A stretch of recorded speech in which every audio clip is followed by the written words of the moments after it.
बस पहले ये बता दिया है। क्या बताया? क्या बताया? उद्योग नास्ति दारिद्र्यम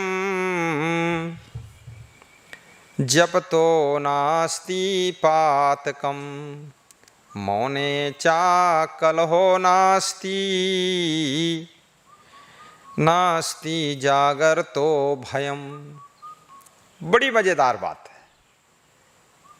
कि उद्योग नास्ति दारिद्र्यम, दरिद्र का नाश उद्योग धंधे से होगा, बैठे रहने से नहीं होगा। तो हमारी सरकारों को चाहिए, अगर देश का दरिद्र मिटाना है, देश की गरीबी मिटाना है, तो कृपया हर प्रदेश में, हर जगह, हर जिले में उद्योग धंधे प्रारंभ कीजिए, कंपनी खोलिए, फैक्ट्री लगाइए, रोजगार बढ़ाइए। तो हमारे देश के लोग उसमें उद्योग करेंगे, नौकरी करेंगे और कमाई करेंगे, गरीबी दूर हो जाएगी, दरिद्रता दूर हो जाएगी, सबकी उन्नति हो जाएगी, सबका विकास हो जाएगा। उद्योग नास्ति दारिद्र्यम जपतो नास्ति पातकम। जप करने से पाप नष्ट होता है। जप का अर्थ मतलब क्या है? भक्ति। जप माने भक्ति। भक्ति करने से पाप का विनाश होता है। जितनी भक्ति करोगे आपका मन पवित्र होता जाएगा, आपके द्वारा पाप होना बंद ही हो जाएगा, आपके द्वारा पुण्य होने लग जाएंगे, तो अपने आप पाप नष्ट हो जाएंगे।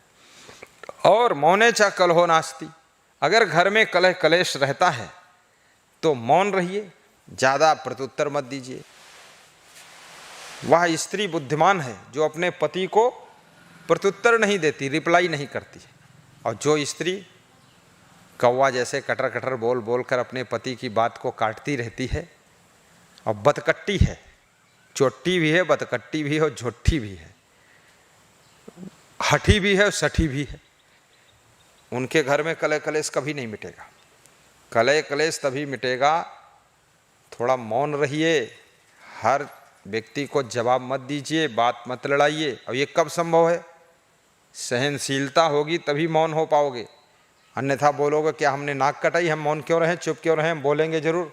तो बोलोगे, लड़ाई झगड़ा होगा, घर में मारपीट होगी, तो नरक हो जाएगा और क्या है। तो कलह कलेश को खत्म करने के लिए कम बोलना चाहिए, चुप हो जाना चाहिए, मौन रह लेना चाहिए, अपने से बड़ों को जवाब नहीं देना चाहिए, उनसे बात नहीं लड़ाना चाहिए, तो घर का कलह कलेश खत्म हो जाता है। कुछ लोगों की मर्यादा अदब लिहाजा मानना चाहिए, ऐसा क्रोध और जोश खरोश नहीं दिखाना चाहिए कि हम किसी को समझते ही नहीं हैं, क्या कर लेंगे हमारा वो। अरे तुम्हारा तो तुम्हारा कर्म ही करेगा, तुम्हारा चरित्र करेगा, तुम्हारी जो ये आदत स्वभाव बिगड़ा है, भयंकर क्रोध, यही तुमको निपटाएगा। कोई कौन क्या कर लेगा, क्यों कर लेगा, कोई इसका क्या मतलब है। तुम्हारे अंदर ही ये सब बिगाड़ जो पैदा है, बुराई, इसी से तुम्हारा पतन होगा, नुकसान होगा, तुम जीरो पर जाओगे। इसलिए अहंकार में मत बोलो कौन क्या कर लेगा, क्यों नहीं कर लेगा। एक छोटा सांप भी क्या कर लेता है, काट लेता है, आदमी मर जाता है। एक छोटा सा एक्सीडेंट, एक आदमी दारू पी करके गाड़ी लड़ाता है, क्या कर लेता है, टांग टूट जाती, तुम्हारी मर जाते हो। एक चोर क्या कर लेता है, तुम्हारी गाड़ी चुरा ले जाता है, तुम्हारी भैंस चुरा ले जाता है, क्या कर लेगा, यही कर लेगा। 50 लाख की गाड़ी तुम्हारी चोरी में चली जाएगी, खीसे काटते घूमोगे। कौन नहीं क्या कर सकता है, ये तुम्हारा अभिमान बोलता है, कौन क्या कर सकता मेरा। अरे बिल्कुल कर सकता है तुम्हारा, सब कर ही रहे तुम्हारा। तेज पानी बरसता है, बाढ़ आती है, सब फसल डूब जाती है, तो इस बाढ़ ने तुम्हारा कर लिया कुछ कि नहीं कर लिया, नुकसान कर दिया। अकाल पड़ता है, पानी नहीं बरसता है, तुम्हारी फसलें सूख जाती, मिट्टी सूख जाती, कोई फसल नहीं होती, नुकसान कर दिया कि नहीं कर दिया। तो प्रकृति भी तुम्हारा हानि लाभ करती है, आदमी भी हानि लाभ कर सकता है, पशु पक्षी भी हानि लाभ कर सकते हैं। एक छोटा सा वायरस कोरोना, ये छोटा सा वायरस है, छोटा सा क्या कहो, सूक्ष्म से सूक्ष्म है, बैक्टीरिया से भी नन्हा है, आंखों से दिखता नहीं। और ये जब कुछ कर सकता है, पूरे विश्व को लॉकडाउन में डाल दिया है, लाखों लोग मर चुके हैं, 2-3 लाख लोग पूरे वर्ल्ड में, और 25, 30, 40 लाख लोग इसमें बीमार पड़ा हुआ है, संक्रमित है। तुम बताते हो कौन क्या कर लेगा। अरे ये कोरोना वायरस तो इतना कर लिया है, आदमी तो बहुत बड़ा हो, तो बहुत कुछ कर सकता है। इसलिए अहंकार भरी भाषा मत बोलो, चुप रहो, शांत रहो, कलह कलेश मत करो। मौने चाकल हो नास्ति नास्ति जागरतो भयम। और जो जागृत है, क्या जागृत है? जिसका विवेक जागा हुआ है, उस व्यक्ति का भय समाप्त हो जाता है। इसलिए विवेकवान बनो ताकि आपके पास में कोई भय न रहे। विवेकवान विवेक से कार्य करता है, भय मुक्त हो जाता है, चिंता मुक्त हो जाता है। बिन विवेक कोई ना सुखी, बिना किए संतोष। सबको देखो हाल यहाँ, पढ़े अपढ़ मन कोश। बिना विवेक के कोई सुखी नहीं रह सकता, सदगुरु विशाल देव कहते हैं। और जिसको संतोष नहीं, वो भी सुखी नहीं रहेगा। और जो व्यक्ति चाहे पढ़ा लिखा हो, चाहे अनपढ़ हो, स्त्री हो या पुरुष हो, लेकिन सबका हाल यही है, यदि विवेक नहीं है और संतोष नहीं है तो वो आदमी दुखी रहेगा। और जिसके पास संतोष और विवेक है, वो सही समय पर सही डिसीजन लेगा और सही कार्य करेगा। वो जहाँ खर्च करना चाहिए तो खर्च भी करेगा, जहाँ नहीं खर्च करना चाहिए वहाँ नहीं खर्च करेगा। उसका हर कदम विवेकपूर्ण होगा, इसलिए वो कभी दुखी नहीं रहेगा। हमेशा सम्मान और शांति से जिंदगी सुख से जिएगा और उसकी उन्नति भी होगी। चाणक्य से किसी भक्त ने प्रश्न पूछा है कि संसार में किसी भी क्षेत्र में अति होने से या अति करने से क्या क्या नुकसान होता है। तो चाणक्य कहते हैं, अतिरूपेण वै सीता, अतिगर्वेण रावणा, अतिदानाद बलिर्बद्धो हि अति सर्वत्र वर्जेत। अतिरूपेण वै सीता, अतिगर्वेण रावणा, अतिदानाद बलिर्बद्धो ही अति सर्वत्र वर्जेत। क्या तात्पर्य है? सीता अति सुंदर थी, इसलिए उनका हरण हुआ। रावण अति अभिमानी था, इसलिए उसका मरण हुआ। और राजा बलि अति दानी थे, इसलिए उनका भी जीवन असमंजस में पड़ा। इसलिए अति सर्वत्र वर्जित। आप अच्छा काम भी करो, लेकिन अति मत करो।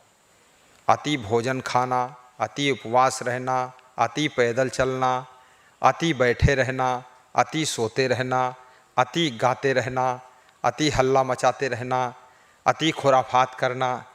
जहाँ आपने अति पर गए, वह क्षति शुरू हो गई, दुर्गति शुरू हो जाएगी। आप सीमित रहिए, कंट्रोल में रहिए। अति नमक दाल में डाल दोगे, दाल खराब हो जाएगी, स्वाद बिगड़ जाएगा। अति मिर्चा सब्जी में डाल दोगे, सब्जी खराब हो जाएगी, ज़्यादा कड़वी हो जाएगी। तो सब्जी जब ज़्यादा कड़वी हो जाएगी, कौन खाएगा? चावल में अति पानी डाल दोगे, चावल गीला हो जाएगा, खाने योग्य नहीं रह जाएगा। गाड़ी अति स्पीड से चलाओगे, एक्सीडेंट हो जाएगी, नहीं एक्सीडेंट होगी, पलट जाएगी, लोग चोट खा जाएंगे, मर जाएंगे। और बुरा काम तो अति नहीं, थोड़ा भी नहीं करना चाहिए, लेकिन अन्य कार्यों को सीमित ढंग से करना चाहिए, विवेक से करना चाहिए। इसलिए अति से हमेशा दुर्गति होती है, क्षति होती है। और अति कर दोगे, अति बोलोगे, तुम्हें लोग बकवासी कहेंगे। अति चुप रहोगे, तुम्हें बुद्धू कहेंगे। और अति सोओगे, तुम्हें कुंभकर्ण कहेंगे। और अति अहंकार दिखाओगे, तुमको लोग रावण कहेंगे। तो कृपया मध्यम जीवन जियो।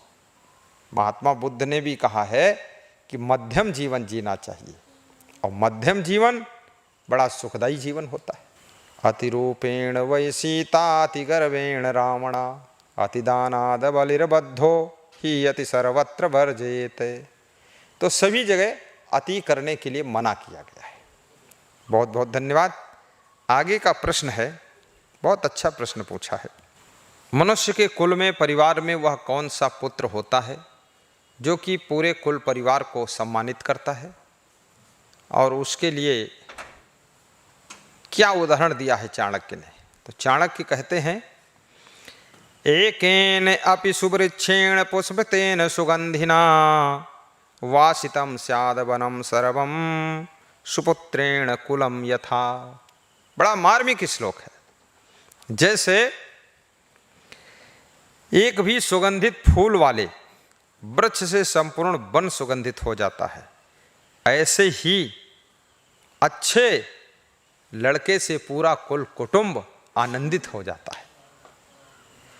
एक अगर शिष्य अच्छा है, वो एक शिष्य पूरे संत समाज को, पूरे साधु समाज को आनंदित कर देता है, आह्लादित कर देता है। और एक भी पुत्र अगर आपके परिवार में सुसंस्कारी है तो पूरे परिवार को अपने कृत्यों से सम्मान दिलाता है, आदर दिलाता है। ऐसे ही किसी छोटे से वन में अगर एक भी सुगंधित फूलों से लदा हुआ वृक्ष है, हवा जब चलती है तो पूरा वन सुगंधित हो जाता है। इसलिए आप किसी के पुत्र बनो तो गुणवान पुत्र बनो, शिष्य बनो, गुणवान शिष्य बनो, क्योंकि तुम्हारी वजह से पूरे आश्रम की उन्नति हो, तुम्हारी वजह से पूरा साधु समाज सुखी हो। गुणवान बहू बनो ताकि तुम्हारी वजह से तुम्हारे ससुराल के सब सास ससुर और तुम्हारे पति आदि सब खुशी प्राप्त कर सकें, आनंद प्राप्त कर सकें। जैसे गुलाब का फूल खिलता है, केवड़ा का खिलता है और दौना का फूल खिलता है तो खुशबू आने लगती। मोंगरा है, बेला है, पूरा रात रानी है, दिन का राजा है, चंपा, चमेली, जूही, बेला, ये सब फूल खिलते हैं जब पूरे घर में द्वार पर तक खुशबू फैलने लग जाती है। ऐसे तुम रात रानी बनो, दिन के राजा बनो, सुगंधित फूल बनो और गुणवान बनो। जिस आश्रम में साधु बनो उस आश्रम की उन्नति करके दिखाओ, उसमें चमत्कार करो ताकि तुम्हारा भी नाम हो और सब सुखी भी रहें। चाणक्य से किसी भक्त ने एक और प्रश्न पूछा है कि जो लोग चाहते हैं कि मेरे घर में लक्ष्मी आए, मेरा घर धनवान बने, हम संपन्न रहें, किसी प्रकार से हमारे घर में गरीबी न रहे, हमारी उन्नति हो, तो उनको क्या करना चाहिए? तो उनको 3 काम करने के लिए चाणक्य ने बताया। कौन 3 काम है? नंबर 1, मूर्खा यत्र ना पूज्यन्ते। नंबर 2, धान्यम यत्र सुसंचितम। नंबर 3, दाम्पत्ये कलहो नास्ति, श्री स्वयं आगतः। ये 3 बातें बताया चाणक्य ने। नंबर 1 क्या बताया कि मूर्खा यत्र ना पूज्यन्ते, जिसके घर में कोई मूर्खता का काम नहीं करता है और मूर्खों का सम्मान नहीं होता है, और जिसके घर में मूर्ख की पूजा नहीं होती और मूर्ख की कोई वहाँ पर स्थिति नहीं है, मूर्ख के लिए जगह नहीं है, उस घर में लक्ष्मी आती है। और जिस घर में मूर्ख जितने ज़्यादा होंगे मूर्खों का आदर होगा, उल्टा पलटा कर्म करे फिर भी उसका आदर सम्मान हो रहा है, उस घर में जो है पूरा गरीबी रहेगी और लक्ष्मी रूठ कर चली जाएगी। मूर्खा यत्र ना पूज्यन्ते, इसलिए अगर तुम धनवान बनना चाहते हो तो मूर्खों की पूजा मत करो, मूर्खों का सम्मान मत करो, मूर्खों का आदर मत करो। जो अज्ञानी हैं उनका आदर मत करो, ज्ञानी का आदर करो, बुद्धिमान का आदर करो। मूर्खा यत्र ना पूज्यन्ते धान्यम यत्र सुसंचितम। और जो लोग अपने घर में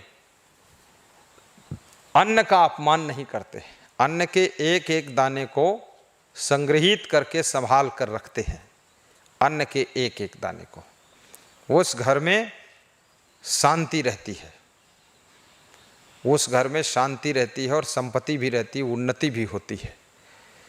और वो घर हमेशा विकास करता है, उस घर में लक्ष्मी की कृपा रहती है। और जिस घर में दंपति जीवन में अर्थात पति पत्नी के जोड़े में कलह कलेश नहीं होता है, लड़ाई झगड़ा नहीं होता है, परस्पर सब प्रेम से रहते हैं, उस घर में लक्ष्मी की कृपा रहती है, वहाँ गरीबी नहीं रहती। और जिस घर में सब मनमानी करते हैं, एक दूसरे के पास बैठते नहीं हैं, एक दूसरे से बात नहीं करते हैं, एक दूसरे से मिलते जुलते नहीं हैं, आपस में प्रेम स्नेह नहीं है, मूडी डूडी बने हुए हैं, न जाने कहाँ नागपुर में घूम रहे हैं, बोरा ढो रहे हैं, न जाने कहाँ मक्का की खेत में घूम रहे हैं, वहाँ खीसे काट रहे हैं, आधी रात के दूसरे के द्वारे खड़े हैं।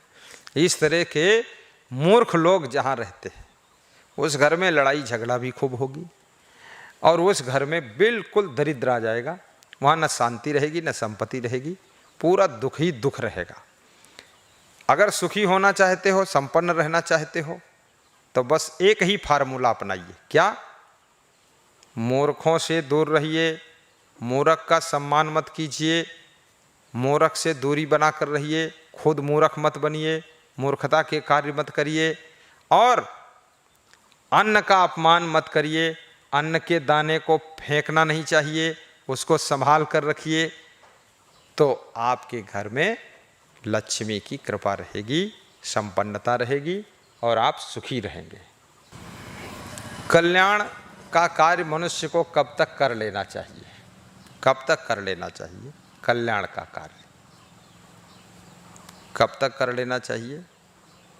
यावत स्वस्थो ही अयम देहो यावन मृत्युस्त दूरितः तावदात्महितं कुर्यात् प्राणान्ते किं करिष्यति, प्राणान्ते किं करिष्यति। बहुत अच्छा है फार्मूला। क्या है? यावत स्वस्थो ही अयम देहो। ये शरीर जब तक निरोग है अर्थात स्वस्थ है, यावन मृत्युस्त दूरितः, और जब तक मृत्यु नहीं आती है, मृत्यु दूर है, और तावदातम हितम कुर्यात् प्राणान्ते किम करिष्यति, तब तक ही तुम अपने हित का कार्य कर सकते हो, कल्याण का कार्य कर सकते हो। प्राण का अंत होने पर, मृत्यु होने पर तुम क्या करोगे? अर्थात कुछ नहीं कर पाओगे। इसलिए जवानी अवस्था में, स्वस्थ अवस्था में, संपन्न शरीर में आपको कल्याण का कार्य प्रारंभ कर देना चाहिए। मरने से पहले ही कल्याण का कार्य प्रारंभ कर देना चाहिए। शरीर को रोगी होने से भी बचाना चाहिए, तब आप अपनी साधना कर सकते हो। जिसका शरीर बहुत रोगी है वो साधना वाधना कुछ नहीं कर पाएगा, वो अपना उसी चक्कर में फंसा रहेगा। और शरीर निरोगी रखना चाहते हो तो कठोर श्रम करो, कठोर मेहनत करो, शरीर से पसीना निकलना चाहिए और शरीर थकना चाहिए, भूख खूब लगना चाहिए, गहरी नींद आना चाहिए, भोजन कम खाना चाहिए, चबा चबा कर खाना चाहिए और साथ साथ में जंपिंग वाला व्यायाम भी कर लो। अब घंटे 2 घंटे बैठ करके प्राणायाम और नाक सुन्न फुन्न करने से उसमें टाइम बहुत बर्बाद हो जाता है। इसलिए 5-10 मिनट जंपिंग वाला व्यायाम कर लीजिए, एकदम सांस फूल जाएगी और तेज सांस चालू हो जाएगी, कपालभाति अपने आप स्टार्ट हो जाएगी, ऐसे चालू हो जाएगी। उससे जो है आपका स्वास्थ्य अच्छा रहेगा। फेफड़ों में जल्दी जल्दी ऑक्सीजन भी भरना चाहिए और जल्दी जल्दी निकालना चाहिए, आपको हफ भी जाना चाहिए। और ये चुप्पे ढेर जैसा, माटी की धोंधा जैसा यदि बैठे रहोगे तो कभी स्वस्थ नहीं रहोगे। कर्म करो, ज़्यादा सोओगे तो भी स्वस्थ नहीं रहोगे और जल्दी मर भी जाओगे, प्रारब्ध जल्दी पूरा हो जाएगा। इसलिए चिंता भी मत कीजिए। चिंता उन्हीं को नहीं होती जिनका काम सब कंप्लीट रहता है, जिनका काम सब आधा अधूरा पड़ा हुआ है, व्यवस्था सब बिगड़ी सिगड़ी है, उनको चिंता टेंशन खूब रहती। इसलिए आलसी मत बनो, काम अच्छी तरह से करो और एडवांस काम अपना सेटिंग से सब फिट रखो समय पर, तो आपको चिंता कभी हो ही नहीं सकती है। उल्टा पल्टा काम करोगे, विवेकहीन कार्य करोगे, हमेशा तुम टेंशन में रहोगे, चिंता में रहोगे, चाहे जो कुछ करो। सही सलामत रहिए, आपका कल्याण होगा और आपकी उन्नति होगी। एकोपि गुणवान पुत्रो निर्गुणैश्च सतैवरः एकश्चंद्रस्तमो हन्ति न च तारा शास्त्रसः। जैसे एक गुणवान पुत्र अगर आपके परिवार में है तो वही काफ़ी है, एक ही काफ़ी है, और अवगुणी पुत्र सैकड़ों हैं तो वो सब बेकार है। सैकड़ों मूर्ख लड़कों से क्या हो सकता है? एक अगर बुद्धिमान और गुणवान लड़का है, जैसे एक जलता हुआ दीपक है, तो जलता हुआ दीपक, एक भी दीपक जल रहा है तो उजाला हो जाएगा, दिखाई देगा सब। और सैकड़ों बुझे हुए दीपक रखे हैं तो कोई काम के नहीं, फालतू, उसमें उजाला ही नहीं रहा। खाली संख्या गिन लो कि 100 दीपक हैं। ऐसे जैसे कौरव 100 भाई थे और पांडव 5 भाई थे, लेकिन ये गुणवान थे, पांचों भाई गुणवान थे। और कौरवों में अवगुण बहुत ज़्यादा थे। अभिमान बहुत था, क्रोध था, लोभ था, अनीति थी, बेईमानी थी, सब अवगुण भरा हुआ था। इसलिए उनका विनाश हो गया और पांडवों की जीत हो गई और पांडवों का नाम हुआ, कौरवों का बदनाम हुआ। एकोपि गुणवान पुत्रो निर्गुणैश्च सदैव एकश्चंद्रस्तमोहन्ति नच तारा सहस्रशः। चाणक्य कहते हैं जैसे एक चंद्रमा के उदय होने से पूरे पृथ्वी का अंधकार मिट जाता है, ना कि हजारों करोड़ों लाखों अनंत तारागण उदय होते हैं फिर भी अंधेरा नहीं मिटता है। इसलिए आपके पास में शिष्यों की कितनी भीड़ है कोई मतलब नहीं, पुत्रों की कितनी भीड़ है कोई मतलब नहीं, आपके साथ में कितने भीड़ भाड़ लोग हैं कोई मतलब नहीं। समझदार लोग होना चाहिए, गुणवान होना चाहिए, बुद्धिमान होना चाहिए। एक बुद्धिमान हजारों बुद्धुओं के ऊपर भारी पड़ जाता है और एक गुणवान लाखों अवगुणियों के ऊपर भारी पड़ जाता है और एक कलाकार करोड़ों मूर्खों के ऊपर भारी पड़ जाता है। तो एको भी गुणवान पुत्रो, जिसके घर में एक भी गुणवान पुत्र है उस घर में ना लक्ष्मी की कमी रहेगी, ना कोई लक्ष्य अधूरा रहेगा और ना वहाँ गरीबी रहेगी, ना वहाँ दुख रहेगा। वो गुणवान पुत्र उस घर का मान सम्मान भी बढ़ाएगा, गुणवान शिष्य उस आश्रम की भी उन्नति करेगा, उसको आगे बढ़ाएगा। और ये अवगुणी अगर 100-200 शिष्य है लेकिन टोटल अवगुणी है, पक्का मूर्ख है, और 10-20 लड़के हैं सब अवगुणी है, पूरा मूर्ख है, तो वो मूर्ख जो है पूरे घर का विनाश करेगा और अज्ञानी अवगुणी पूरे आश्रम का विनाश करेगा। मैं कितने आश्रमों में देखता हूँ कि आश्रम में 150-150 शिष्य है, लंगोटीबाज, सब लंगोटियाबाज है, सब पहरा है खूब कपड़ा, साधु जैसा तिलक लगाता खूब करता है। अब इतना अवगुणी है, काम नहीं करेगा, भोजन नहीं बनाएगा, झाड़ू भी नहीं लगाएगा, पड़ा पड़ा सोता रहेगा, क्रोध खूब करेगा, उलझ जुलझ काम करेगा, पैसा और सामान सब बर्बाद करेगा, तो आश्रम सब सत्यानाश हो जाता है। लड़ भीड़ करके, झगड़ करके, भाग भोग कर इधर उधर घूमेगा, व्यभिचार करेगा, उल्टा पल्टा काम करेगा, आश्रम का पूरा विनाश कर देगा। ऐसे ऐसे गुरु लोगों को मैं जानता हूं जिनके 150-200 शिष्य रहे हैं और उनके पास रहने वाला वृद्धावस्था में उनकी 2-4 भी सेवा करने वाले नहीं। वो सब मूर्ख आपस में लड़ झगड़ करके काम वासना में जल रहे हैं और क्रोधी बहुत है, लोभी भी है, आश्रम में ही चोरी करता रहता है और सब आश्रम का विनाश कर डाला।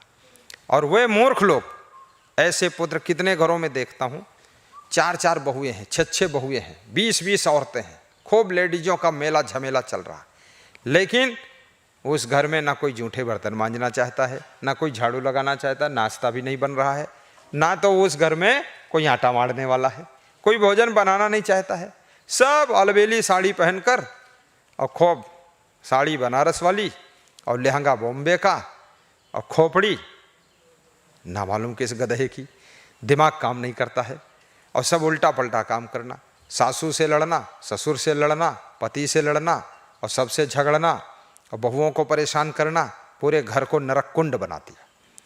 गम भी खाइए, समता भी रखिए, सहनशीलता भी रखिए और आपस में मिलजुल करके भी रहिए, तब आपका जीवन धन्य होगा। और